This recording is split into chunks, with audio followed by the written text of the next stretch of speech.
conciliación. ¿Por qué la importancia de poder resolver conflictos a través de métodos alternos? Ya el abogado Cole nos hablaba de uno de esos métodos, que es el arbitraje. Nos hablaron de la transacción. Hablamos en esta jornada de la conciliación. Pero ¿por qué nosotros nos esforzamos tanto en la Universidad Nacional Autónoma de Honduras en seguir llevando este mensaje de la conciliación a otras esferas, a otras universidades, a otros futuros profesionales del derecho? Porque quien no entiende métodos alternos de resolución de conflictos ha quedado obsoleto y ni siquiera le han otorgado el título de abogado. Como hablaban mis compañeros, de que tenemos un sistema, una audiencia de conciliación, que se han creado centros de conciliación para poder favorecer una cultura de paz en el país. Cuando finaliza ese acuerdo de conciliación, la audiencia de conciliación, firmamos un acta de conciliación. ¿Y qué nos encontramos en la realidad? Que las actas de conciliación no tienen efecto de cosa juzgada ni de fuerza ejecutiva. Pasamos al siguiente artículo. Vean ustedes lo que dice la Ley de Conciliación y Arbitraje. El acuerdo al que lleguen las partes por medio de la conciliación tendrá los efectos de cosa juzgada y fuerza ejecutiva, en igualdad de condiciones a la de una sentencia judicial firme. El tema de conciliación es sumamente complicado, es sumamente extenso y es sumamente hermoso, pero lo que queremos llevarnos el día de hoy, porque ustedes lo van a ver seguramente en alguna de sus clases, de que al final de una audiencia tenemos un acta de conciliación. Esa acta, ya tratamos los temas, en este caso sobre materia de familia, donde resolvemos los conflictos. Ya nuestros compañeros hablaron de estadísticas. Al finalizar el acta de conciliación, la audiencia, tenemos esa acta. Pero ¿qué pasa, como decía la abogada Ketlin, cuando se incumple? ¿Realmente tiene el efecto de cosa juzgada y fuerza ejecutiva? En la primera jornada de conciliación que tuvimos en la Universidad Nacional Autónoma de Honduras, la coordinadora de jueces de familia dijo que nuestras actas, para poder tener efecto de cosa juzgada y fuerza ejecutiva, debía ser debidamente homologada. Vean ustedes, y aparece la figura de la homologación. ¿Por qué deben ser homologadas estas actas de conciliación si ya la ley les da el efecto de cosa juzgada y de fuerza ejecutiva? Viene la siguiente pregunta: ¿es la homologación un proceso inútil o es necesario buscar siempre la intervención de los jueces? Muy bien, vamos ahora a explicar detenidamente estos dos puntos de la fuerza ejecutiva y la cosa juzgada, para entender lo que la jueza nos quiso decir. En pocas palabras, que el trabajo de nuestro centro y de todos los centros de conciliación nos sirven, porque si no lo mira un juez, no vale para nada. Entonces, aquella figura para la que nació la conciliación, que es aquella cultura de paz, bajar la mora judicial, resolver los conflictos de forma inmediata, quedó tirada en la basura. ¿Por qué piden homologación?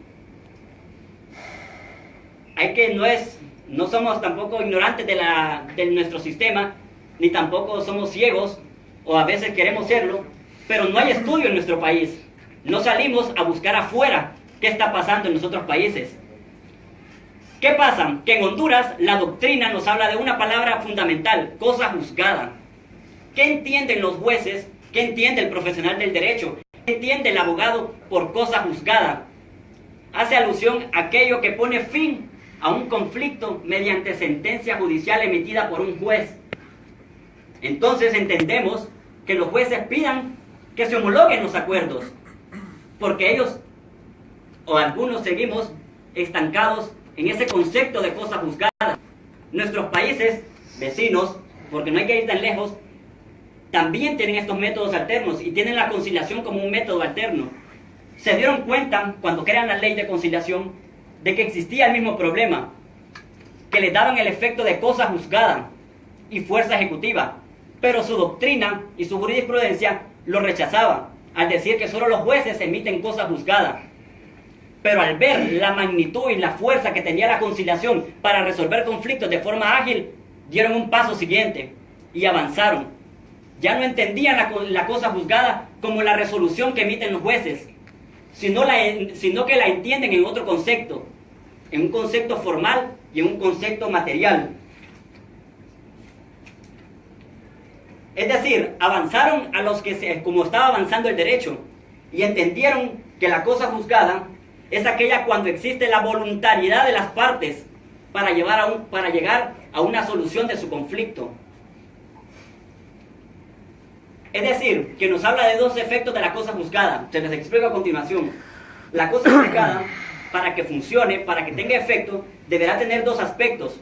Uno tipo objetivo y uno subjetivo. El aspecto objetivo es que exista una pretensión.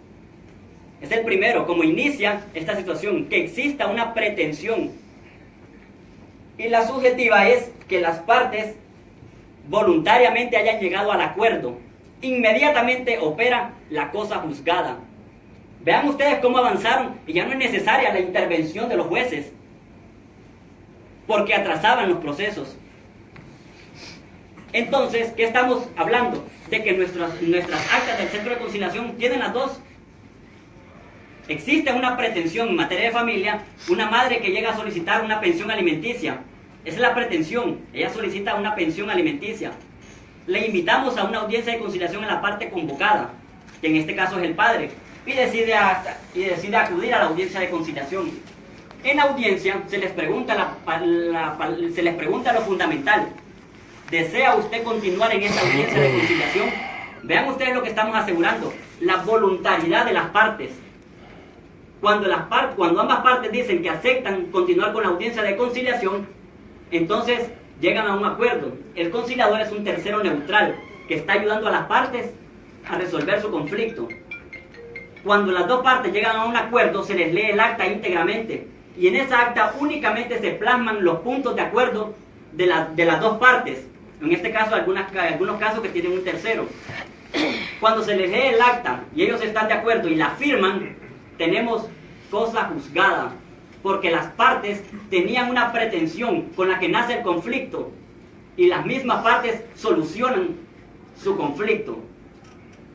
Entonces, hablamos que al finalizar el acuerdo tenemos una obligación que cumplir por parte del padre. Cuando no se cumple, viene la siguiente parte, título ejecutivo, y viene la otra figura.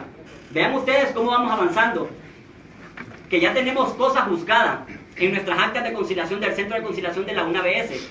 No hay intervención de los jueces, pero las partes resolvieron su conflicto. Pero para que tenga título ejecutivo, el Código Procesal Civil ya nos dice qué requisitos debe cumplir. Nos dice que tiene que especificarse claramente, como en un título ejecutivo que ustedes presentan en los juzgados, debe especificarse claramente quiénes son las partes, quiénes intervienen en la audiencia. Debe especificarse cuál es la razón principal por la que se acude a la audiencia. Para que haya una pretensión, por el caso de alimentos, debe existir hechos, una historia que nos fundamente por qué existe esa pretensión. Hablamos de una relación de los hechos. Llega a la audiencia y en la audiencia tenemos los relatos de las partes, o las partes manifiestan. Vean ustedes cómo vamos siguiendo lo que dice el Código Procesal Civil en relación a los títulos ejecutivos. Una vez que las partes manifiestan, llegan a un acuerdo que se obligan a cumplir cuando lo firman. Tiene título ejecutivo. Pero los jueces en nuestro país rechazan las actas de conciliación, porque a veces es más fácil rechazar algo que desconocemos que ponernos a estudiar. Y no es una crítica que tengamos que hacer que sea maliciosa, sino una crítica que ayude a favorecer los casos de familia. Vean ustedes cuando se crea la Ley de Conciliación y Arbitraje, en el año 2001. Dice que los propósitos en sus considerandos, que ustedes saben que es la motivación por la que la ley se crea, la Ley de Conciliación y Arbitraje nos dice: el principio fundamental del Estado de Derecho es la realización de la justicia mediante el imperio del derecho y que alcance a toda la comunidad. Vean qué bonito suena en ese considerando de la Ley de Conciliación y Arbitraje creada ya por el año 2000.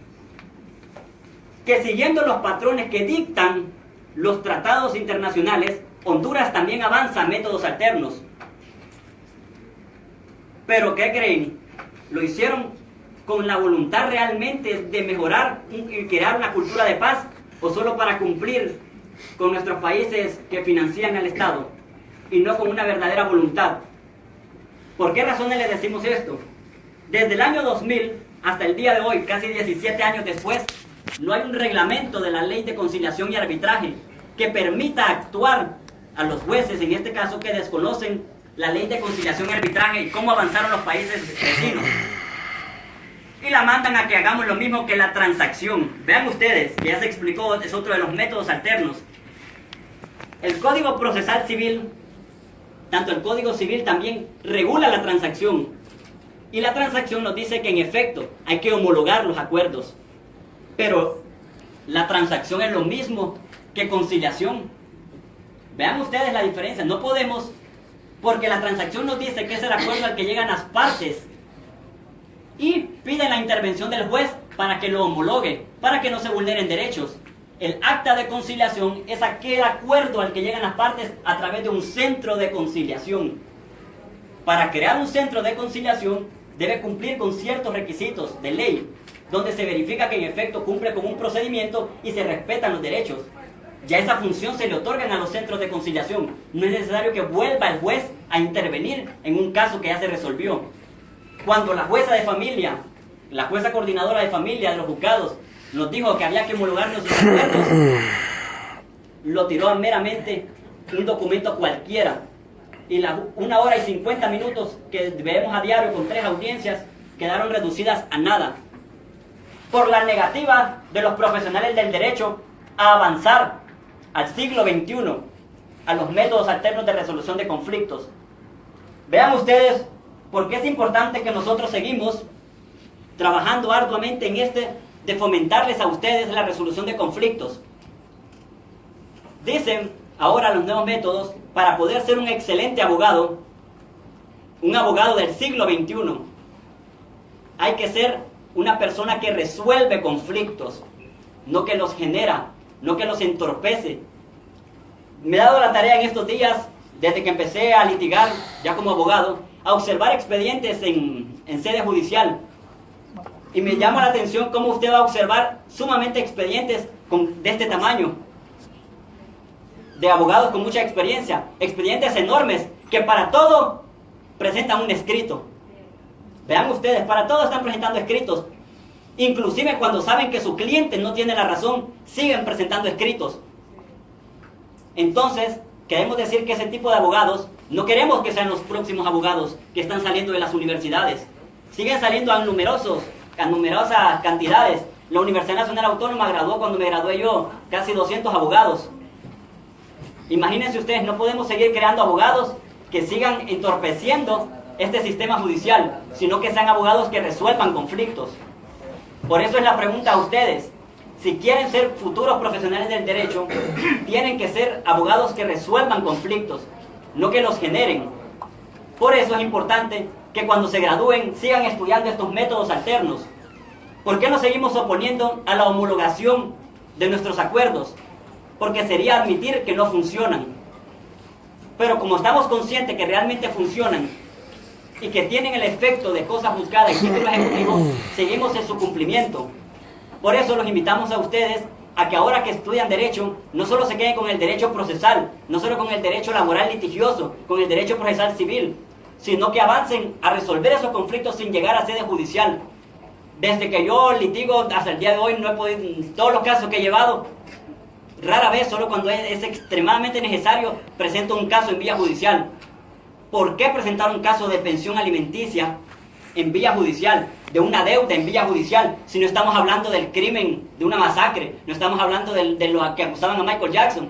Hablamos de problemas sencillos, problemas que las personas únicamente lo que necesitan es que se les escuche. Es lo único que necesitan. Y como profesionales del derecho debemos aportar a eso. No nos neguemos a utilizar métodos alternos, aunque nos digan malos abogados que le tenemos miedo a la litis, que le tenemos miedo a ir a litigar. No. Nosotros amamos realmente la profesión porque ayudamos a las personas para lo que nos buscan, que es resolverles el conflicto. Y si somos conscientes que meternos en vía judicial es entorpecer aún más el proceso, ¿por qué no vamos a ir hasta allá? Les aseguro que su cliente va a buscarlo nuevamente si usted le resuelve el conflicto en 3, 4 días, hasta un mes, a que usted lo tenga 1 año, 2 años metido en los juzgados resolviendo un conflicto. Vean ustedes otro problema sumamente importante en cuanto al atraso de la homologación y cómo está funcionando nuestro sistema judicial. Los casos de alimentos son de que ustedes son conscientes, se han presentado demandas, se decretan abandonados después de 1 año donde no hay movimiento. Y en materia de deudas, en materia civil, cuando favorecen a los bancos, nunca se decretan abandonados y continúan su proceso. El mismo problema se enfrentaron Perú, Ecuador, Argentina, Bolivia. Crearon sus leyes, sus nuevos códigos procesal civil con un sistema oratorio y volvieron a implementar lo mismo. Se encontraron de que decretaban abandonados los procesos de familia, pero no los procesos civiles que favorecían a bancos. Al año modificaron la ley y prohibieron que se decretara abandonados los casos de familia si no había una investigación. ¿Por qué no había movimiento? Si era que la persona o la madre de familia no podía contratar un abogado, si el abogado la había abandonado. Pero son materias de familia que no podemos tratar de la misma forma que un tema de civil. Decía el abogado Cola al principio sobre un tema que yo anoté sumamente importante: justicia y derecho. Vean ustedes lo atrasado de nuestro sistema, que sigue implementando el derecho por encima de la justicia. La materia de familia y los jueces no pueden implementar con la misma forma y con lo mismo estricto de la ley un caso de pensión alimenticia que un caso de deuda. Debe prevalecer la justicia frente al derecho. ¿Qué estamos hablando de esto? Que los jueces interpretan que yo mando a archivar con una facilidad un caso porque subsanó en mal tiempo. Recientemente ocurrió en el consultorio jurídico que teníamos un caso donde le mandan a archivar porque subsanó un día antes de lo que la ley prevé. Vean ustedes, mandar a archivar una demanda de alimentos por subsanar